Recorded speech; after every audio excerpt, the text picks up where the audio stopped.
Tuna miradi mingi sana tunaifanya huko kwenye kata, mingine imeshaanza, mingine inaendelea na mingine iko kwenye plani.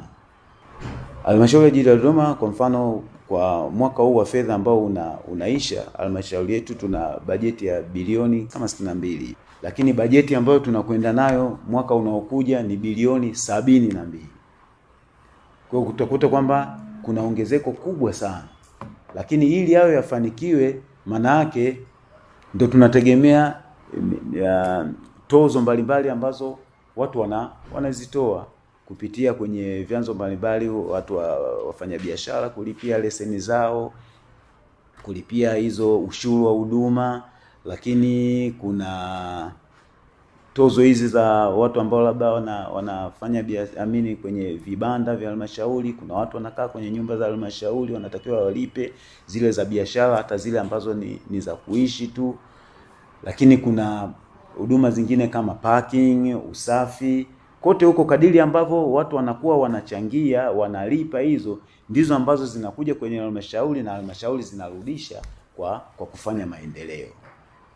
Ili kuhakikisha kwamba miradi inakamilika na Jiji la Dodoma linafanikiwa kufikisha huduma ambazo limekusudia kuzipeleka kwa wananchi, manake tunatakiwa hizo fedha tukusanye kutokana na hizo kodi mbalimbali na kisha kuzipeleke kwenye matumizi.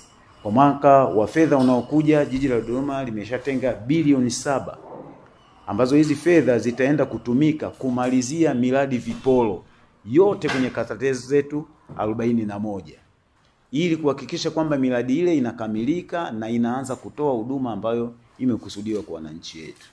Kwa hiyo tunataka huduma hizi zifanikiwe, miradi iendelee, lakini bila ushirikiano wa sisi pamoja na wananchi, lakini na vyombo vya habari kuhakikisha kwamba taarifa hizi zinawafikia wananchi na wanafanya yale yaliyo majukumu yao, ili serikali na yenyewe ifanye yale majukumu yake.